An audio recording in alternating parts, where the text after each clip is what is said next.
Good evening, every pony. It's a new day and a new story, so let's begin this episode of FIM Fiction Roulette, a series where I go through the annals of FIM fiction, take a random story and a random chapter from within said story, if applicable, and read it aloud for all of you to hear.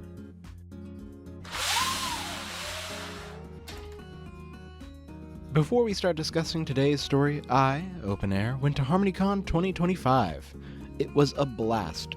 Met some incredible horse-famous individuals, and nearly died of being so starstruck. I briefly met Prince Whatever, talked with Bobby Seas, took a photo with Koa, got a signed CD from DB Pony, and many more fun encounters. I went to some great panels like Out of Our Main's podcast and My Little Millionaire. If you were wondering if you should go to a PonyCon, take this as your sign to go. And if you are here because you picked up one of my business cards I scattered throughout the con, welcome, I hope you enjoy. Today's story was featured on Equestria Daily all the way back in 2013. Its premise seems quite simple. Pinky is going to host a birthday party for Luna, who hasn't had one since her banishment. I don't know about you, but this sounds like a plot straight from the show, and like it's going to be just as sweet. As always, we'll start with the introduction and then head into our selected chapter. As there is only one chapter, we will get the luxury of reading this story in its entirety. Without further ado, this is Unbirthday for a Princess by Slate Sad Pony.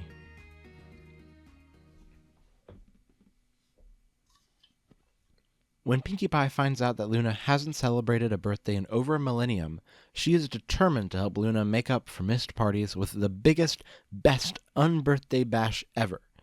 But all Luna wants is quiet, personal time with ponies who care about her.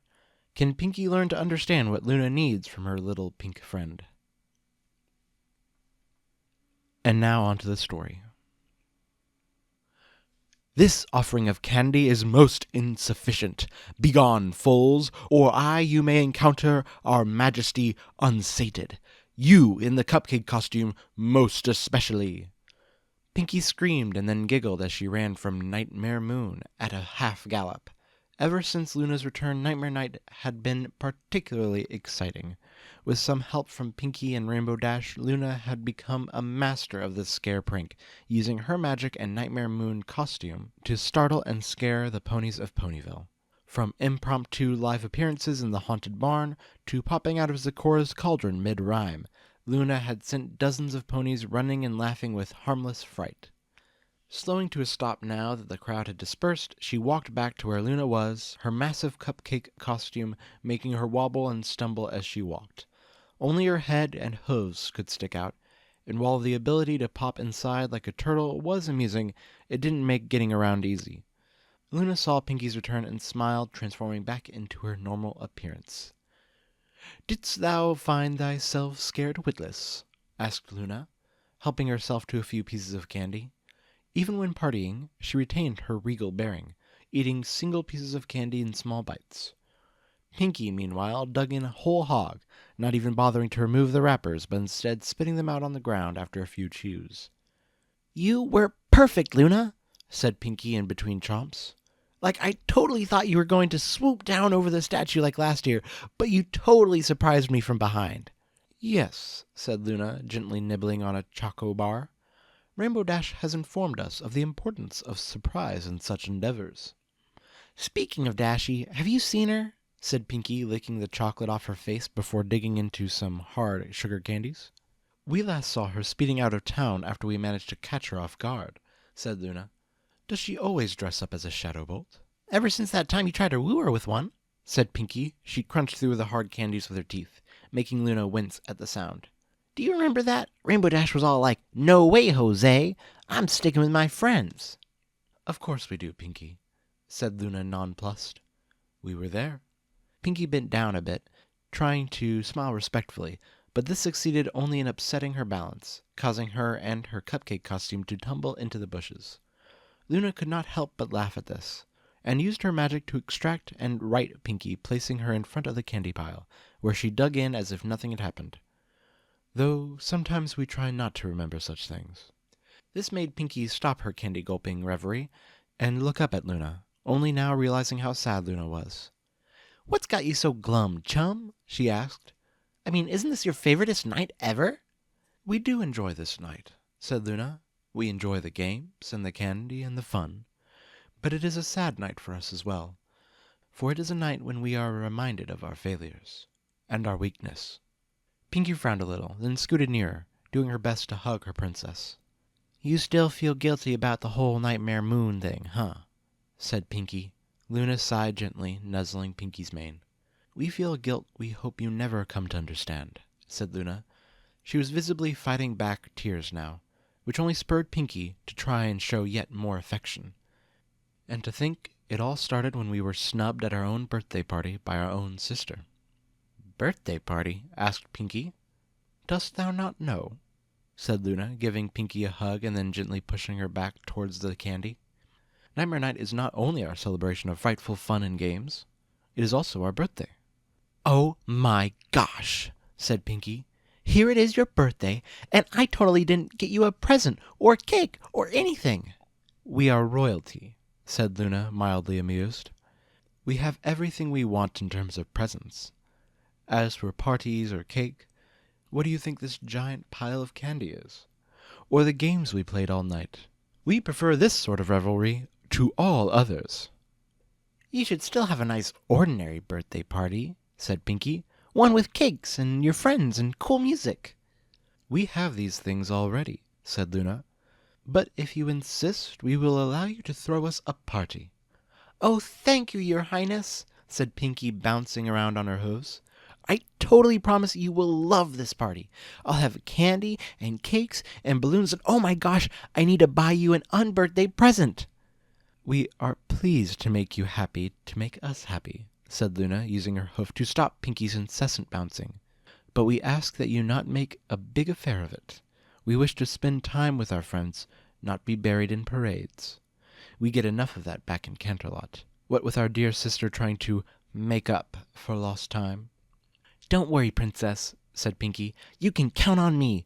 This will be the best party ever. Rented a barn from Applejack? Check. Had Derby deliver all the invitations? Check. Pinkie stamped her hoof on the paper with each mark.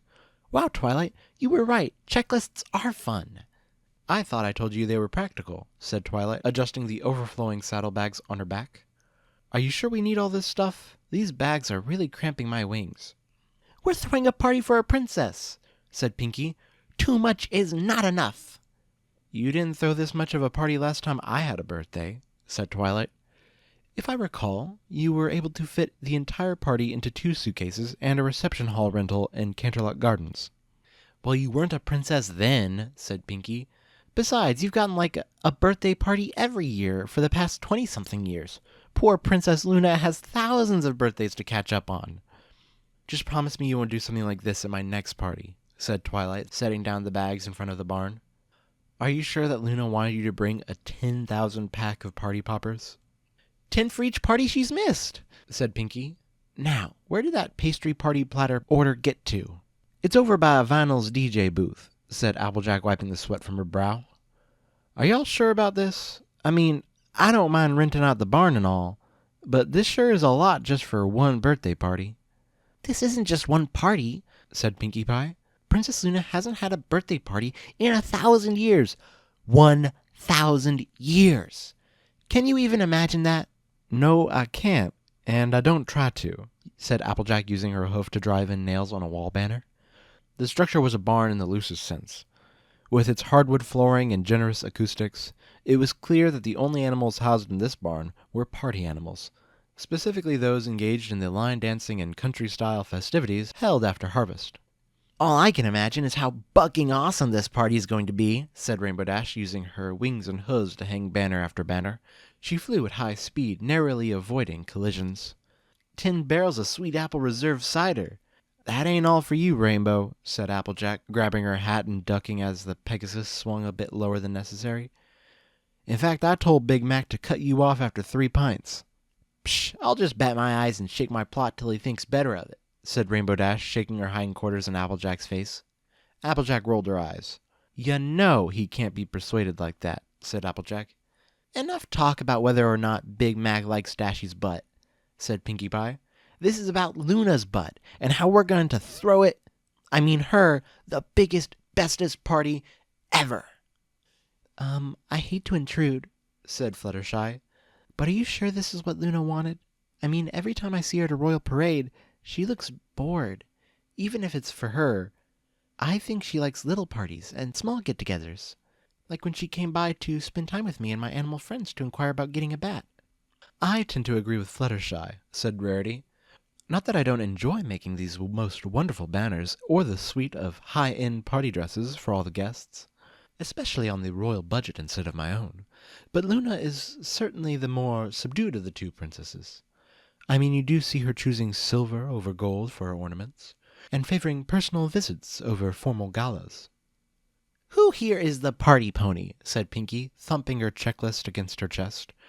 Trust me, when I say that Luna needs the biggest, bestest, most awesome party ever, it's because she does. Yeah, she does, said Rainbow Dash, bumping hers with Pinkie. See, Dashy agrees with me, said Pinkie. Twilight rolled her eyes. Dashy has been nipping into the cider, said Twilight. I can smell it on her breath. Consarn it, Dash, said Applejack, waving her hat ineffectually at Rainbow Dash.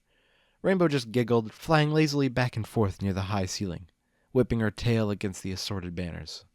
If you didn't want me to have any, you shouldn't have left it out, open and unattended, said Rainbow Dash. Besides, I'm not drunk yet. I'm not even buzzed. If I was drunk, could I do this? Stopping suddenly, she charged towards the ground, buzzing Pinkie and the others, before performing a sharp Immelman turn, and coming to a skittering halt right alongside Applejack.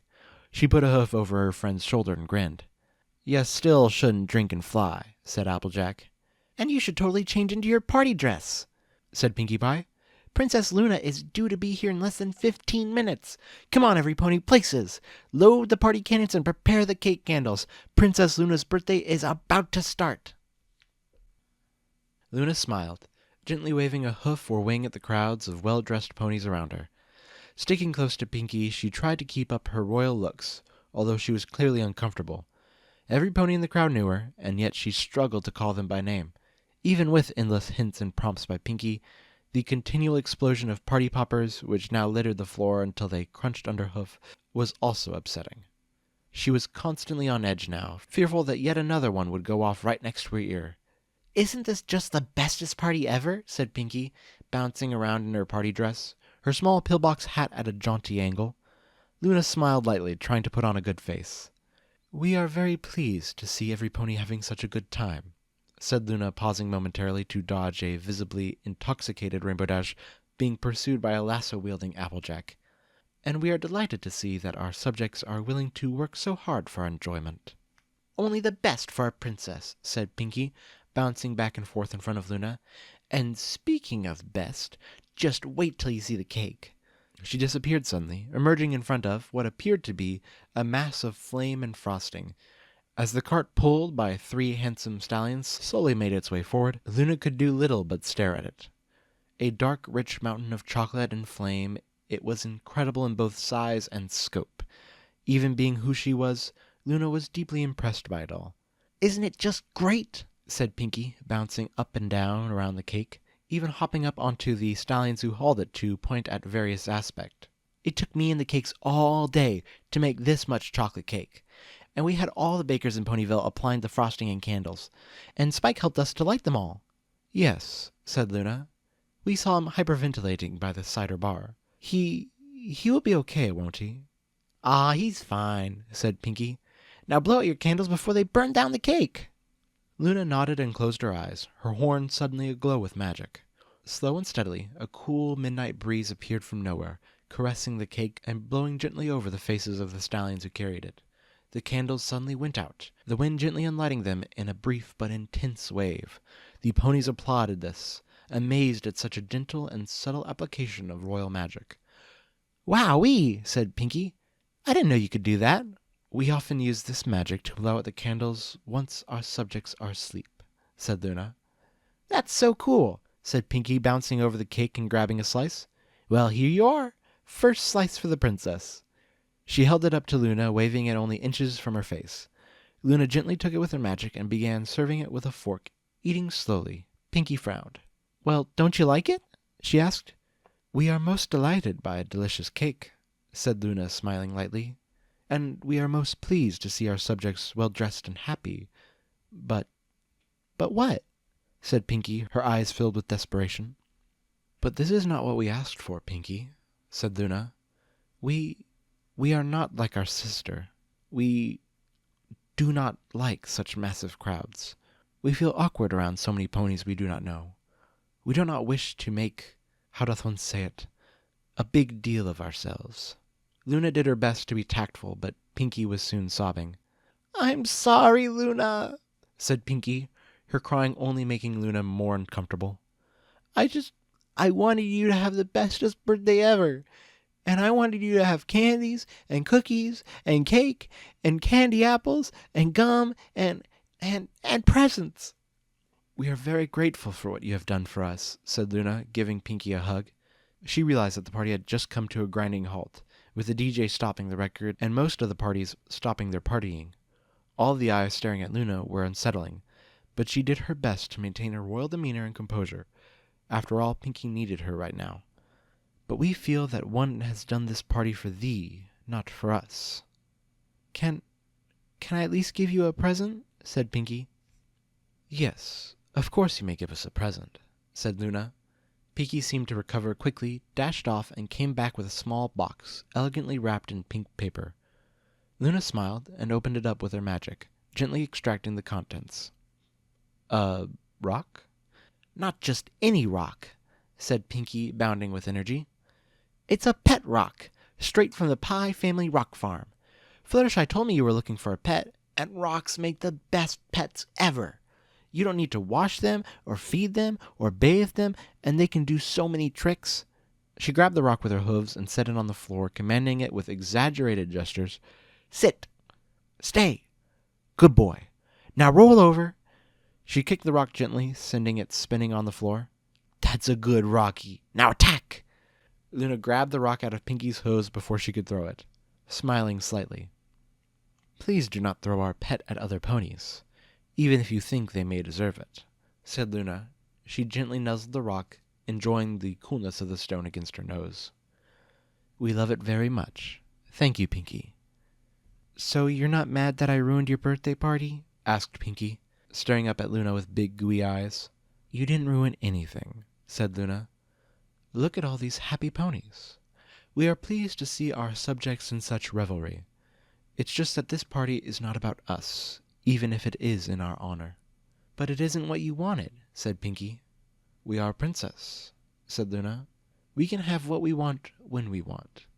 We only went along with this because we wish to make you, Pinky, a happy pony, and we are so pleased to see you smile at the happiness you have brought others, even if it isn't quite what we asked for. Well, then what do you want for your unbirthday party? Said Pinky, her eyes pleading.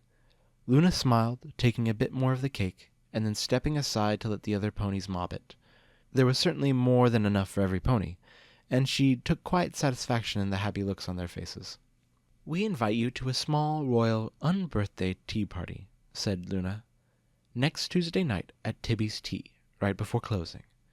We shall require a small cupcake made with love and care by an excellent baker, and we shall be bringing our new pet rock, Rocky, and thus we also invite Gummy, if thou wishest to bring him. Pinky beamed at this, her smile growing into a wide white crescent. I'll be there, Luna, said Pinky, turning around to join the mob now helping themselves to slices of cake. Luna smiled gently, nuzzling her pet rock in a show of appreciation. We must learn to treasure that one, Rocky, Luna said to herself, for she brings happiness to others, and is like a brilliant moonlight in the midst of the darkest of shadows.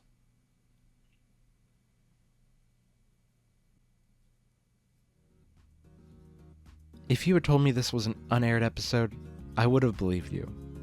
Well, maybe not the bit about the plots and getting drunk, but you get what I mean. I've really been enjoying fanfictions like these, that have plots akin to the main show. Especially this one, as the characters are written exactly like the show, something very easy to mess up. I enjoy reading in Pinkie Pie's voice. While a lot of other characters I can end up losing the accent, for Pinkie, she has such a unique cadence to her voice, it just feels so much easier for me to speak as her.